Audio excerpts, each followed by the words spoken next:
కే సంతపాలెం కేకే అగ్రహారం గ్రామ ప్రజలకు flash news. ఏంటి ఫ్లాష్ న్యూస్ అని మరికొన్న వార్తలతో వస్తానని చెప్పారు కదా. ఇప్పుడు ఒక అద్భుతమైనటువంటి ముఖ్యాంశాలతో వచ్చాను. అయితే అది మనల్ని గుండెలు పిండేసినటువంటి విచారకరమైనటువంటి బాధ. 1982 చిట్ ఫండ్ యాక్ట్ ప్రకారం చిట్టీలు వేయొచ్చు. దేని ద్వారా? దీన్ని 2019లో 41 సెక్షన్ అమెండ్మెంట్ చేశారు. తరువాత దీన్ని 2020 నుంచి అమలు చేయడం జరిగింది. అసలు చిట్ ఫండ్ అనేది అనధికారికంగా నడిపినట్లయితే సెక్షన్ 12 ప్రకారం రాష్ట్ర ప్రభుత్వం యొక్క దగ్గర రిజిస్ట్రేషన్ చేసుకోవాలి. రిజిస్ట్రేషన్ చేసుకోకుండా చిట్టీలు నడిపినట్టు వ్యక్తి అయినా మనం ఫిర్యాదులు చేసి అతనికి ఇండియన్ భారత న్యాయ సంహిత అనేటువంటి బిఎన్ఎస్ అనేది ఒక చట్టం వచ్చింది.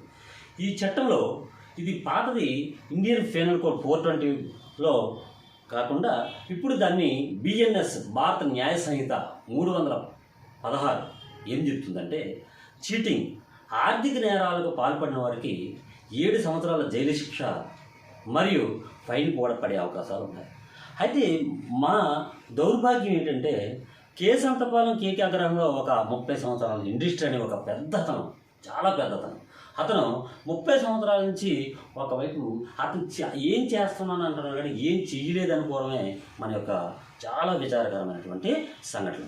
పాపం ఒక ఒంటరి మహిళ, సాదా పేద, ఏదో కూలి తెచ్చుకొని సంపాదించుకొని రేపు భవిష్యత్తు బాగుంటుంది కదా అని ఒక కాసమ్మ అనేటువంటి ఒక ఒంటరి మహిళ తన రక్తాన్ని చిందించి ఎంతో కష్టపడి అతని దగ్గర చీటీ వేసింది.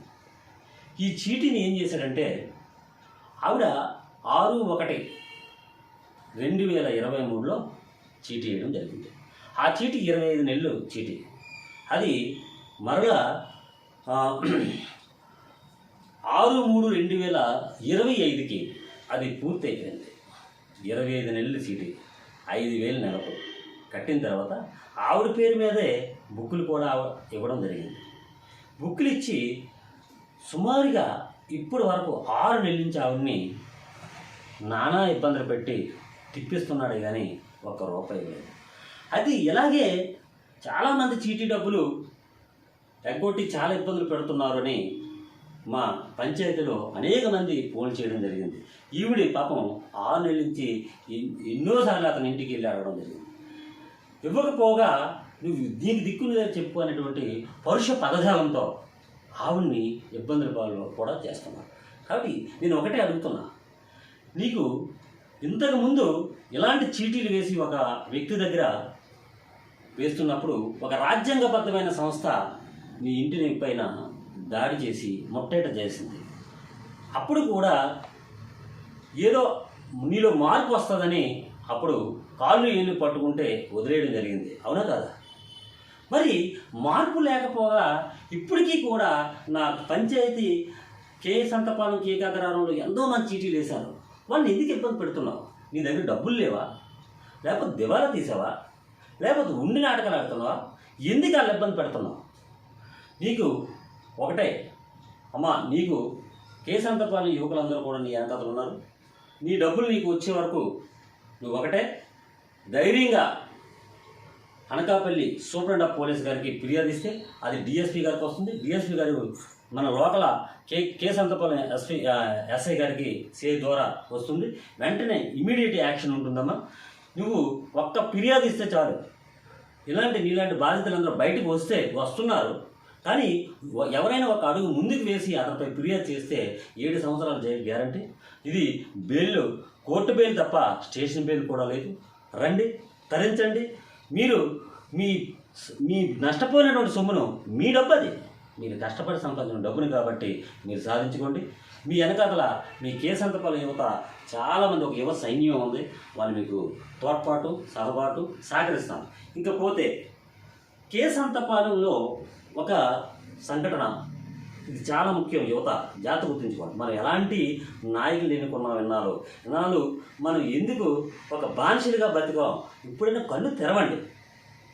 నేను ఒక పౌరుడిగా, భారతీయ పౌరుడిగా, అందులో కె సంతపాలెం కేకే అగ్రహారం సభ్యుడిగా ముందు నేను అడిగే సూటి ప్రశ్న, మనకి అంగన్వాడీ కేంద్రం శాంక్షన్ అయింది గవర్నమెంట్, అది కె సంతపాలెంలో ఉన్నటువంటి వాళ్ళ కోసం అది శాంక్షన్ చేస్తే ఇక్కడి నుంచి చంద్రాయపేట శాంక్షన్ చేయడంలో నీవు ప్రముఖ పాత్ర వహించావు. నేను ఒకటి అడుగుతున్నా, ఇక్కడ పిల్లలు మన పిల్లలు కదా, ఈ పిల్లలు చంద్రాయపేట వెళ్ళి చదువుకోవాలా? ఏ కె సంతపాలెంలో ప్రభుత్వ ల్యాండ్ లేదా? ప్రభుత్వ భూములు లేవా? మళ్ళీ మనకు కాదు చంద్రాయపేట పోయిందని నువ్వు శంకలు గుద్దుకుంటున్నావే, ఇదేనా నీ నాయకత్వం? ఇదేనా నీ యొక్క పరిపాలన? చాలా తప్పుడు పద్ధతులు నడుస్తున్నావు. కాబట్టి ప్రతి దానికి చట్టం ఉంది, రాజ్యాంగం ఉంది, కాన్స్టిట్యూషన్ ఉంది. ఇంకొక సూట్ మాట, జలజీవన మిషన్ అనేటువంటి ఒక కార్యక్రమంలో ఇంటింటికి కుళాయి అనేటువంటి ఒక కార్యక్రమం జరుగుతుంది. ఆ కార్యక్రమంలో నువ్వేం చేసావంటే 2 లక్షల రూపాయలు తీసుకొని, నిధులు తక్కువగా ఉన్నాయని తీసుకున్నావు. ఓకే, తీసుకొని ఏం చేసావు? స్థలాన్ని కొన్నావు. మన అప్పటి నుంచి మన పంచాయతీ కె సంతపాలెం కేకే అగ్రహారం గ్రామ ప్రజల తరపున నేను అడుగుతున్నా ఒక సూటి ప్రశ్న, నువ్వు సమాధానం చెప్పాలి. అయితే 2 లక్షలు ఇచ్చేసాయి, లేదా 2 లక్షలు ఇవ్వలేదంటావా? ఆ స్థలాన్ని మన పంచాయతీకి రిజిస్ట్రేషన్ చేయి. ఎందుకు అలా ఇబ్బంది పెడుతున్నావు? ఇదా మన యొక్క పరిపాలన? ఇదా మన యొక్క జీవన విధానం? ఇదా 1700 మంది ప్రజల్ని, నువ్వు ఓటర్లని 2500 మంది ఉన్నటువంటి ప్రజల్ని నువ్వు మోసగిస్తున్నావంటే నువ్వు చాలా టూ మచ్. కాబట్టి నీకు సూటిగా నేను అడిగే ప్రశ్న సమాధానం చెప్పి వీటిని నిజాయితీగా యువత మేల్కోండి. ఇప్పటికైనా మీరు మేల్కోండి. మీకు ఎలాంటి నాయకులు కావాలి? తప్పుడు మాటలు చెప్పి తప్పుదోవ పట్టించి తప్పుడు సమాజంలో ఉన్నటువంటి వాళ్ళు కావాలా? యువరక్తంతో నిండినటువంటి ఒక మంచి పని చేద్దామని ఒక మంచి లక్ష్యంతో రావాలని చూస్తున్నారు, అలాంటి కుర్రలు కావాలా? కాబట్టి ఇప్పటికైనా మారండి. బానిసలుగా బతకొద్దు. బానిసలుగా బతికినంతకాలం ఇలాంటి నాయకులు మనల్ని మోసగిస్తూనే ఉంటారు. కాబట్టి మన సమాజానికి, మన కె సంతపాలెం కేకే అగ్రహారం ప్రజలకు ఏ సమస్య ఉన్నా యువత అంతా ముందుకు వచ్చి మన సమస్యలను మనం పరిష్కరించుకుంటేనే సమాజం బాగుంటుంది. సమాజం బాగుంటేనే మనుషులు బాగుంటారు. మనుషులు బాగుంటేనే వచ్చే తరం బాగుంటుందని మంచి ఆశయంతో నేను ఈ వీడియో చేయడం జరిగింది. మరికొన్ని అంశాలతో మళ్ళీ వస్తాను, ఇంకా చాలా ఉన్నాయి. కాబట్టి న్యాయం చేయాలని యువతకి ఆవిడకి తోడ్పాటు అందించండి. ఆవిడ డబ్బులు ఆవిడకి వచ్చేటట్లు మీరు ప్రముఖ పాత్ర వహించండి. వదలొద్దు, ఇలాంటి పనులు అసలు వదలొద్దు. కాబట్టి జై హింద్.